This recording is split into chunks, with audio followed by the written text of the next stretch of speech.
마음을 다잡는 글쓰기가 인생을 바꿉니다. 어제 오후 카페에서 한 할머니를 보았습니다. 70 중반쯤 되어 보이는 분이었는데 공책에 무언가를 열심히 쓰고 계셨습니다. 1시간 넘게 펜을 놓지 않으셨습니다. 궁금해서 조심스럽게 여쭤봤습니다. 무엇을 쓰시냐고. 할머니가 환하게 웃으며 대답하셨습니다. 일기예요. 5년 전부터 매일 쓰고 있어요. 이게 제 인생을 바꿨답니다. 그 말을 듣는 순간 깨달았습니다.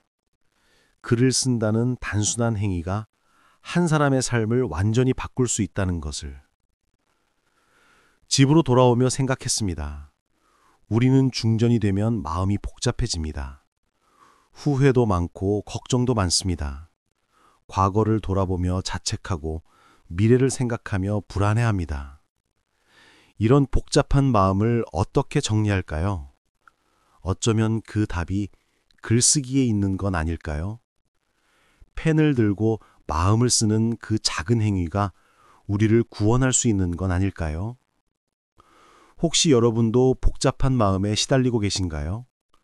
정리되지 않는 생각들로 괴로우신가요?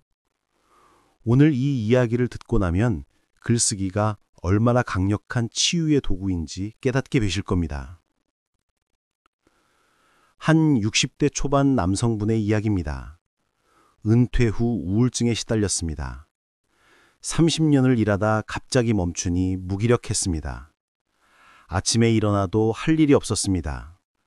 의미도 목적도 잃어버렸습니다. 병원에 갔습니다. 의사가 약을 처방했습니다. 하지만 약으로 해결되지 않았습니다. 마음의 병은 약만으로는 낫지 않았습니다. 상담도 받아봤지만 큰 도움이 안 됐습니다. 그러던 어느 날 아내가 공책 한 권을 건넸습니다. 일기를 써보라고 했습니다. 하루에 한 페이지만이라도 쓰라고 했습니다. 처음에는 거부했습니다. 글쓰기가 무슨 소용이냐고. 나이 들어 일기라니 우습다고 했습니다. 하지만 아내가 계속 권했습니다. 한 번만 시도해보라고. 손해볼 것도 없다고. 마지못해 시작했습니다. 첫날 공책을 펼쳤습니다. 무엇을 쓸지 몰랐습니다. 한참을 고민하다 오늘 날씨가 좋았다고 한 줄을 썼습니다. 둘째 날도 비슷했습니다. 오늘은 산책을 했다고 썼습니다. 서너 줄에 불과했습니다. 하지만 쓰는 동안만큼은 마음이 조금 편해지는 것 같았습니다. 일주일이 지났습니다. 조금씩 쓰는 양이 늘었습니다. 단순한 일상을 넘어 느낀 것을 쓰기 시작했습니다. 오늘 산책하며 단풍이 아름다웠다. 가을이 깊어가는 것이 느껴진다. 이런 문장들이 나왔습니다. 한 달이 지나자 변화가 일어났습니다. 글을 쓰면서 자신을 돌아보게 됐습니다. 왜 우울한지 생각하게 됐습니다. 은퇴가 끝이 아니라 새로운 시작일 수 있다는 생각이 들었습니다. 석 달째 되자 완전히 달라졌습니다. 일기는 단순한 기록이 아니라 자기 성찰의 시간이 되었습니다. 하루를 되돌아보며 감사한 것을 찾게 됐습니다. 작은 것에도 의미를 부여하게 됐습니다. 무엇보다 마음이 정리됐습니다. 복잡했던 생각들이 글로 쓰이면서 명확해졌습니다. 불안했던 마음이 차분해졌습니다. 우울했던 기분이 나아졌습니다. 1년이 지난 지금 그분은 우울증에서 벗어났습니다. 약도 끊었습니다. 매일 아침 일어나 일기를 씁니다. 그것이 하루를 시작하는 의식이 되었습니다. 글쓰기가 삶의 일부가 되었습니다. 그분은 말합니다. 글쓰기가 자신을 구했다고, 펜과 공책이 최고의 치료제였다고, 일기 쓰기가 인생을 바꿨다고 합니다. 왜 글쓰기가 이런 힘을 가질까요? 어떻게 단순히 쓰는 행위가 사람을 변화시킬까요? 첫째, 생각을 정리합니다. 머릿속에만 있으면 생각은 복잡합니다. 이것저것 뒤섞여 있습니다. 하지만 글로 쓰면 정리됩니다. 하나씩 문장으로 표현하면서 명확해집니다. 둘째, 감정을 해소합니다. 화나 슬픔 같은 부정적 감정을 속으로만 사귀면 쌓입니다. 하지만 글로 쓰면 밖으로 나옵니다. 토해내는 것입니다. 카타르시스가 생깁니다. 셋째, 자신을 이해합니다. 글을 쓰며 자신을 옥견적으로 봅니다. 왜 그런 행동을 했는지, 왜 그런 감정을 느꼈는지 스스로를 분석하게 됩니다. 자기 이해가 깊어집니다. 넷째, 감사를 발견합니다. 하루를 돌아보며 쓰다 보면 좋았던 순간을 찾게 됩니다. 작은 것에도 감사하게 됩니다. 긍정적인 마음이 생깁니다. 다섯째, 성장을 확인합니다. 과거에 쓴 글을 읽으면 자신이 변한 것을 봅니다. 예전보다 나아진 것을 확인합니다. 성장의 증거가 됩니다.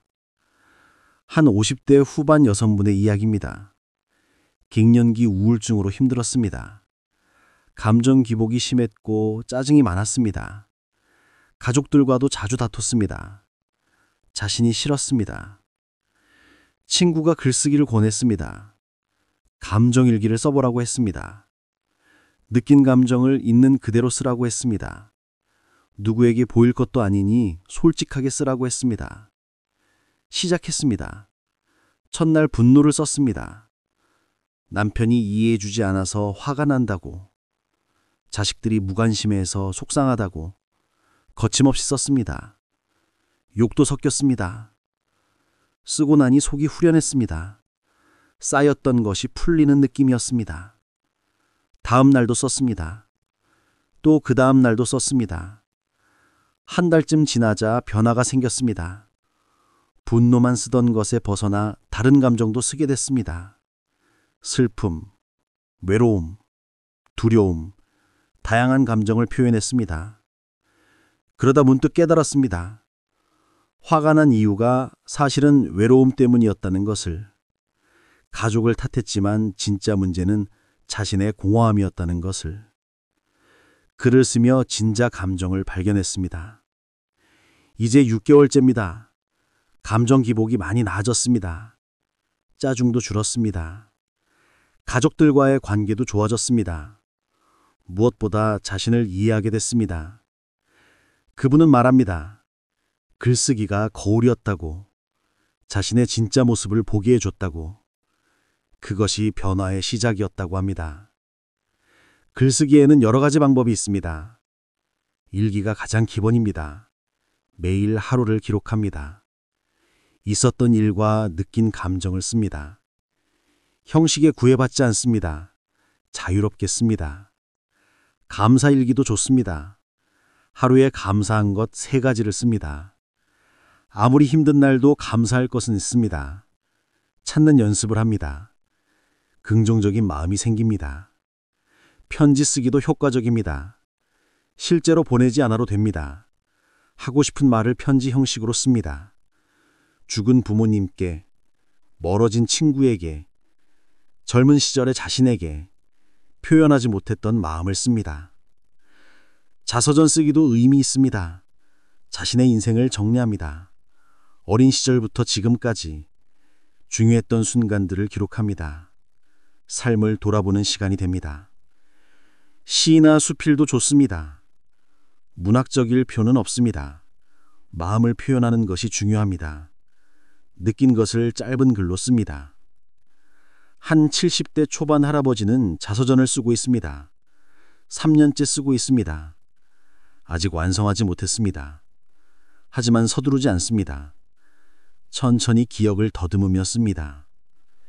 유년기의 가난, 전쟁의 기억, 첫사랑, 결혼, 자식들, 일, 이 모든 것을 씁니다. 쓰면서 자신의 삶을 이해하게 됐습니다. 힘들었던 순간들이 결국 자신을 만들었다는 것을, 후회했던 선택들도 의미가 있었다는 것을, 손주들에게 주려고 씁니다. 할아버지의 인생을 알려주고 싶습니다. 어떻게 살아왔는지, 무엇을 배웠는지 전하고 싶은 지혜를 담습니다. 무엇보다 자신을 위해 씁니다. 삶을 정리하고 싶습니다. 마무리하고 싶습니다. 글쓰기가 그 과정입니다. 할아버지는 말합니다. 자서전 쓰기가 인생 정리 작업이라고. 살아온 날들의 의미를 부여하는 일이라고. 이 작업이 마음의 평화를 준다고 합니다. 글쓰기를 시작하려면 어떻게 해야 할까요? 거창할 필요 없습니다. 공책 한 권과 펜 하나면 됩니다. 컴퓨터나 스마트폰도 좋습니다. 중요한 것은 도구가 아니라 마음입니다. 매일 같은 시간에 쓰는 것이 좋습니다. 습관이 됩니다. 아침에 일어나서 혹은 잠들기 전에 시간을 정해두고 그때 씁니다. 처음에는 짧게 써도 됩니다. 한 줄도 괜찮습니다. 중요한 것은 매일 쓰는 것입니다. 꾸준함이 힘입니다. 완벽하려 하지 마십시오. 문장이 서툴러도 됩니다.